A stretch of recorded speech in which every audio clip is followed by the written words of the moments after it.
In my previous video, I uncovered why the saying, "what doesn't kill you makes you stronger," isn't the complete truth.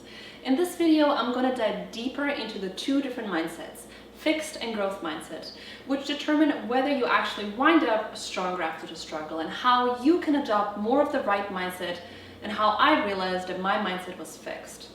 Hey, I'm Ivana, welcome to my channel, where I talk about how to apply the science of habits to build the life that you want. If you need some help figuring out how to be more actionable with change, you're in the right place. I'm also on Instagram and TikTok if you want to digest this material in different ways, or if you just want to see more of me, you can follow me on there. Don't forget to subscribe to this channel, like and comment on this video, and let's dive in. So, I talked about how being optimistic about your situation, feeling like you have some control over what is happening to you, will lead you to be stronger after a struggle. And that optimism is part of a growth mindset. Dr. Carol Dweck, who is a psychologist, has done a lot of research in this area and has written a book called Mindset. What she found after looking at people, how they view their challenges, and what they believe about their ability to change and learn is that there are two different mindsets. Fixed mindset and growth mindset. A fixed mindset rewards talent and achievements and believes that our intelligence and capabilities have limits, while growth mindset rewards efforts and the process of getting to the achievements and believes that with enough work, we are capable of learning anything and we are capable of change. This actually begins very early in our lives. We see it demonstrated through our caregivers by how they handle setbacks. We also learn it through how we are being talked to. If you praise a child and you tell them, "Oh, you're so talented, you're natural," this sounds like a really great way to encourage them, but this is actually teaching them a fixed mindset. It's teaching that child that they are good at something because they have talent, not because they've actually worked hard at it. If and when that bump in the road happens and they start seeing that their talent has some limitations, they are a lot less likely to keep trying to get better. Why bother if I'm clearly not talented at this? Versus praising a child for spending time working on something hard and saying something like, "that was a really hard thing to do, but you're getting better though, you're gonna get there soon." This is focusing on the effort. If you put the effort in, you can get there. As Carol said in one of her TED Talks, growth mindset means not yet. You're not there yet, but you're on the path too. And the phrase of being the dumbest person in the room, that's a growth mindset mentality. Go where you can challenge yourself and where you can learn. It's uncomfortable to not be good at something when everyone else around you is. The saying, "sometimes you win and sometimes you learn," is also another growth-minded idea. It's not always about winning and achieving, it's also about learnings that you can gather from the setbacks to make you better for the next time around. So the funny thing, in order for us to adopt a growth mindset, we actually have to fail many times in order to get there. Resiliency doesn't grow if things are always working out for you. Take someone who has been doing really great in school, always top-notch grades, played an instrument or sport or something, they're valedictorian, they managed to get into whatever school they wanted to, they had great relationships, they got the job they want. It sounds like everything that you would ever want, but someone like that could be way more fragile than the person next to them that came from some really huge disadvantages. Someone who got cut from the team that they tried out for, or didn't make it into school that they wanted. They got fired from a dream job, or they got dumped by someone that they loved. So this whole time, here we are trying to avoid failing, doing everything in our power to be great. Meanwhile, the best way to grow resiliency and get more successful is by failing. I feel like I've been lied to. So now here we are. Most people watching this video will be well into adulthood, much past those elementary school days where we're really getting those first real life brushes with building our mindsets. What about us? Once we have adopted a mindset, is it fixed? Pun intended. Can we change our mindset? Yes, we can. First, it's not all black and white, like you're either 100% fixed mindset or you're 100% growth. It's actually kind of a mixture. In different aspects of our life, we could be fixed minded. In others, we could have a growth mindset. And yes, we can change that mindset.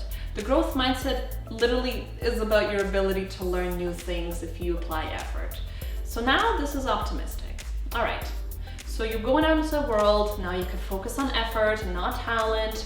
You can walk towards challenges and opportunities and look for growth. Easy peasy. But as you are reflecting on yourself and what your mindset might have been, here's something that I want you to think about how hard this really is. As we've gone over the ideas of a fixed and growth mindset, we now know what the better idea is and what the right answer idea is.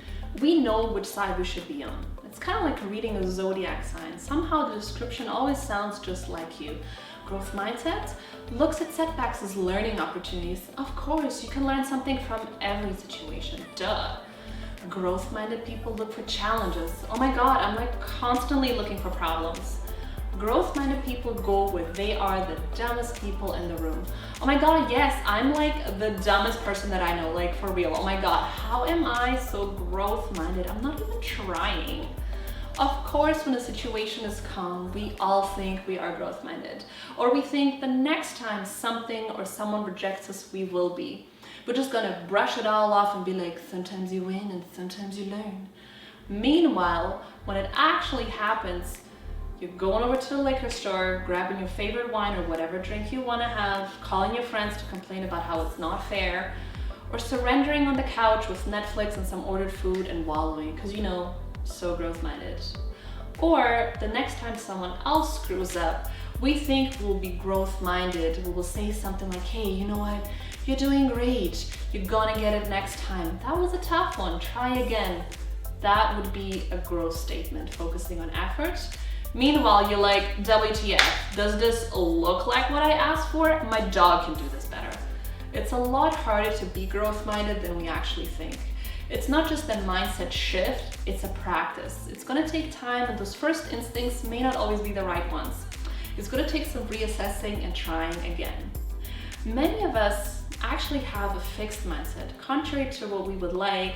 This, however, is not our fault. Most of us weren't even aware that this was a thing.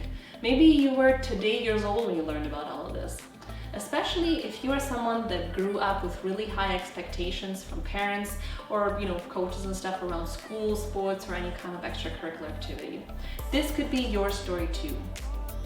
The thing to keep in mind is that having a fixed mindset doesn't mean that you're not high achieving. There are a lot of really high achieving individuals who have a fixed mindset.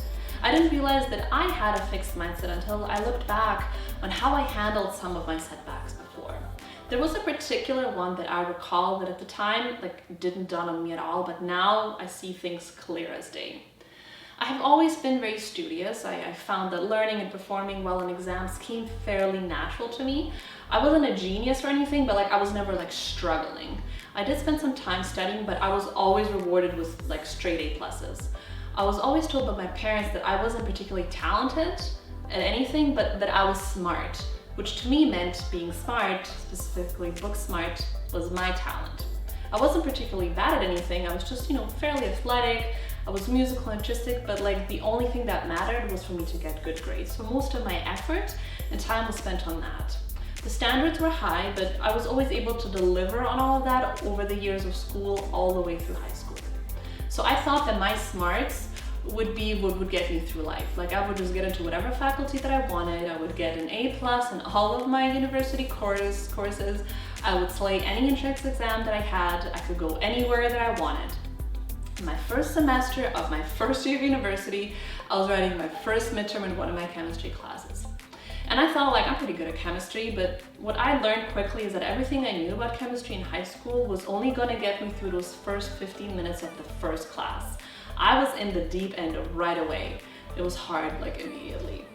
And university isn't filled with lots of little assignments and quizzes, so you kind of have an idea of how you're doing. There's really only a couple of exams, maybe a quiz and assignment, but that's it. So a lot is riding on each of those exams. So prior to this exam, I had no idea how I was doing.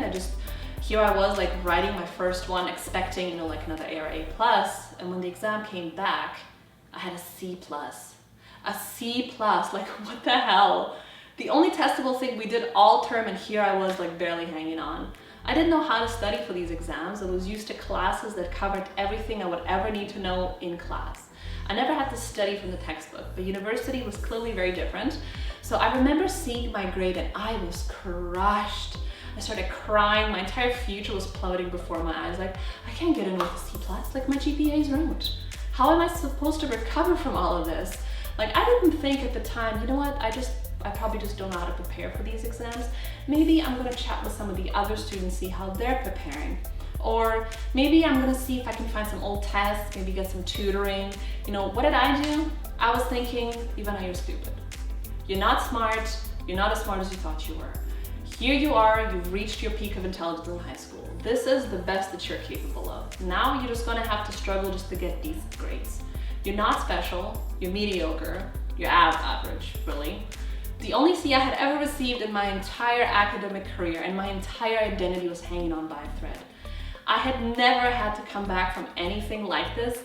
I had no idea how I was gonna do this. So from there, I had to make some kind of a choice. Either I could drop all the classes, rethink my entire life and figure out what I was gonna do, or I could try to get back up on that horse and keep working. So I told myself, you're not smart, but you could put the time in. So you just have to study longer than everybody else till you manage to get yourself in somewhere. Luckily for me, I was persistent, and that persistence got me out of that hole with my grades. And I managed to get myself into pharmacy, and I managed to get myself through that. But I never recovered that mindset. Even though I managed to get my grades up, even though I had those A's and A+ that I needed, I still told myself, I'm average, I'm not smart.